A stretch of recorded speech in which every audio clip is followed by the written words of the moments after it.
Eh bien bonjour à tous, bienvenue à nouveau sur la chaîne YouTube ECF Moto. Aujourd'hui on va parler du passager, de sa position, de son influence, de ce qu'il faut faire, de ce qu'il ne faut pas faire.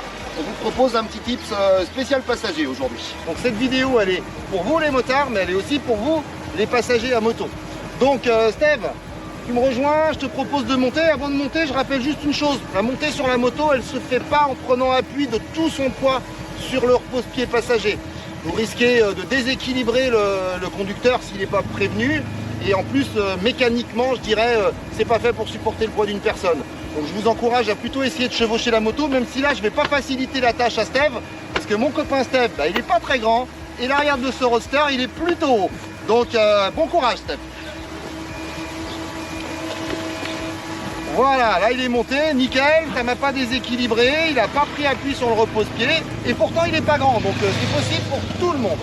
Maintenant, en ce qui concerne la position du passager, je te propose de prendre une mauvaise position Steve, et puis qu'on le voit bien à l'image. Donc la mauvaise position, c'est un petit peu celle qu'a Steve en ce moment, je le sens pas, il est loin de moi, il y a de l'écart. Je vous rappelle que quand on a un passager, il influe sur l'équilibre de la moto de manière forte, et au niveau du triangle, ce qu'on appelle de stabilité. Donc le triangle de stabilité, je vous le rappelle, c'est le triangle qui est composé par, on rejoint 3 points, le sommet du casque du conducteur, l'axe de la roue avant, l'axe de la roue arrière. Donc ce triangle, quand on le rejoint, on devrait à peu près avoir 2 longueurs identiques. Si on est bien au milieu de sa moto, bien positionné, et il va falloir faire en sorte que le passager rentre au maximum dans ce triangle. Là on voit bien sur les images qu'il est loin, il sort complètement de ce triangle, alors que s'il se rapproche, Steve, rapproche-toi, voilà, là la position est complètement différente, je le sens, même moi à l'arrêt, déjà la moto elle est plus saine au niveau de son comportement. Donc voilà la bonne position à prendre, même si parfois en fonction des selles, c'est pas là où on est le mieux installé. Donc attention, confondez pas confort, bien-être et sécurité. Donc je vous propose de vous rapprocher du conducteur. On dit que le conducteur doit faire corps avec sa moto, le passager doit faire corps avec le conducteur. C'est un ensemble, voilà, c'est pas 3 éléments séparés, ça doit faire qu'un. Là je sens bien Steve, je lui proposerai si on roule de me serrer un petit peu, voilà, tout en me laissant un peu de liberté dans mes mouvements. En ce qui concerne aussi les phases d'accélération et de freinage, on peut perdre un passager. Alors je le dis, ça peut paraître un petit peu brutal comme terme, mais si j'accélère un peu fort, que le passager ne tient pas, se tient pas, on peut imaginer que le passager bascule. C'est déjà arrivé à certains motards, c'est pas une situation intéressante. Donc pour éviter ça, on peut mettre des petits éléments de communication en place.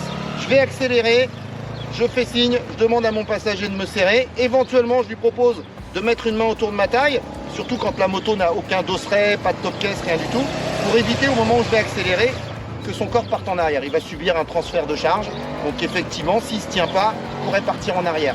Et dans la phase inverse, c'est-à-dire la phase de freinage, il ne faut pas que mon passager vienne m'écraser sur le réservoir ou sur le guidon. J'aurais beau tendre mes bras comme on me l'a appris à l'auto-école, si le passager ne se tient pas derrière, je vais avoir énormément de difficultés à le retenir. Donc on cherche un point d'appui, il y a souvent des poignées sur les motos, même si là elle n'est pas énorme, il y en a une sous le dosseret, et bien on s'accroche derrière. Donc la position idéale, une main autour de la taille pour les phases d'accélération, une main là. Donc comme en moto on n'arrête pas ou d'accélérer ou de freiner, et bien la position idéale c'est de se tenir comme ça. Alors on voit beaucoup de passagers se tenir avec les 2 mains derrière, c'est bien pour le freinage, ça peut ne pas être suffisant pour l'accélération. On peut quand même basculer malgré les 2 mains en arrière. Donc la main autour de la taille, ça reste quand même un conseil important, pour moi intéressant. En ce qui concerne la descente du passager, on va chercher à faire l'inverse de ce qu'on a fait pour monter. C'est-à-dire que plutôt que de prendre appui sur le repose-pied, on va chercher à aller poser son pied gauche par terre. Et bien voilà, les conseils du jour sont maintenant terminés. Je vous propose de se retrouver lors d'une prochaine vidéo. N'hésitez pas à vous abonner et à en parler autour de vous.